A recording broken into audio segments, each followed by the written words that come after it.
महर्षि, हृदय क्या है, कहाँ है तथा साक्षात्कार क्या है? हृदय भौतिक नहीं है, वह आध्यात्मिक है।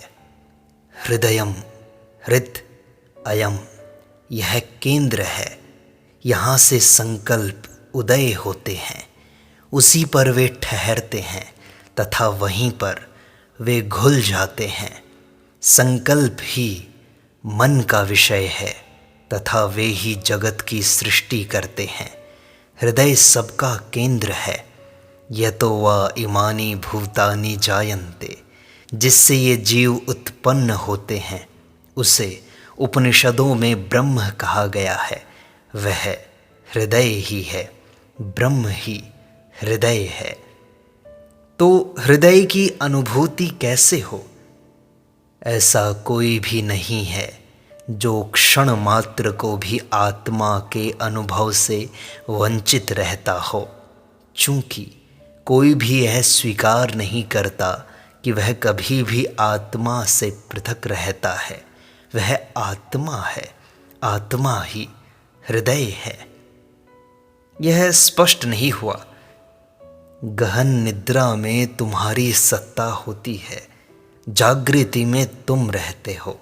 दोनों अवस्थाओं में वही आत्मा है। अंतर केवल जगत के भान का तथा उक्त भान के अभाव का ही है। जगत का उदय तथा अस्त मन से होता है। जो उदय तथा अस्त होता है वह आत्मा नहीं है। आत्मा भिन्न वस्तु है। मन को उत्पन्न करती है, जीवित रखती है तथा विलीन कर देती है। इस प्रकार आत्मा अंतर्निहित मूल स्रोत है। जब तुमसे प्रश्न किया जाता है कि तुम कौन हो, तुम वक्षस्थल के दाहिनी ओर हाथ रखकर कहते हो, मैं हूँ। इस प्रकार तुम अनजाने ही आत्मा की ओर संकेत करते हो। इस प्रकार आत्मा का भान होता है। किंतु व्यक्ति दुखी है, क्योंकि वह भ्रांतिवश मन तथा शरीर को आत्मा से मिला देता है। यह भ्रांति मिथ्या ज्ञान के कारण है। केवल इस अज्ञान का निवारण आवश्यक है। इस निवारण से साक्षात्कार होता है। तो महर्षि, मन क्या है और मन को वश में कैसे करें? मन का स्वभाव ही चंचल होना है। तुम मन नहीं हो।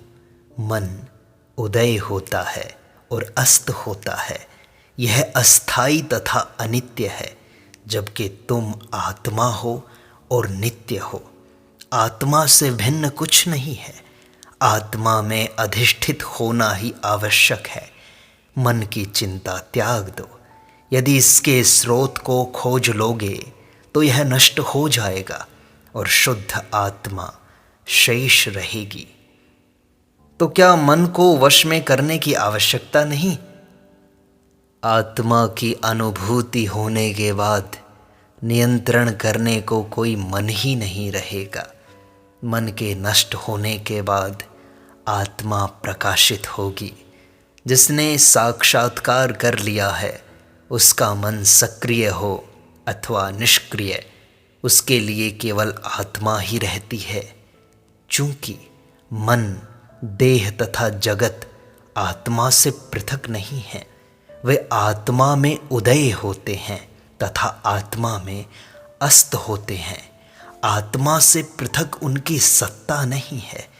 क्या वे आत्मा से भिन्न हो सकते हैं? केवल आत्मा का बोध रखो।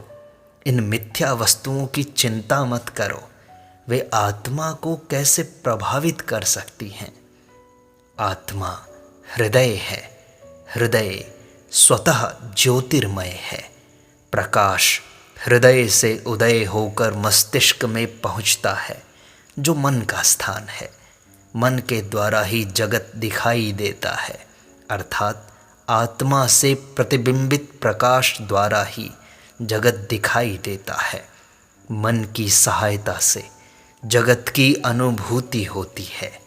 जब मन प्रदीप्त होता है तब उसे संसार का भान होता है। जब मन स्वयं इस प्रकार प्रदीप्त नहीं होता, उसे जगत का भान नहीं होता।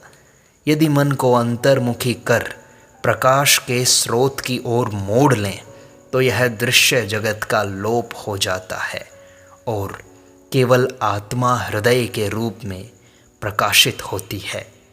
चंद्रमा सूर्य के प्रतिबिंबित प्रकाश से प्रकाश देता है। सूर्य के अस्त होने पर चंद्रमा का प्रकाश पदार्थों को भासित कराने में सहायता करता है। जब सूर्य उदय हो जाता है, चंद्रमा से किसी को प्रयोजन नहीं रहता।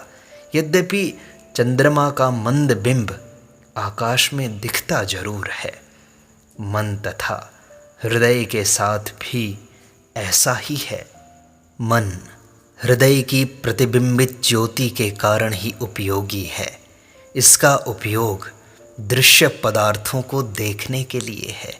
इसके अंतर्मुखी होने पर ज्योति का मूल स्रोत स्वयं प्रदीप्त हो उठता है और मन दिन के चंद्रमा की भांति मंद तथा वृथा हो जाता है।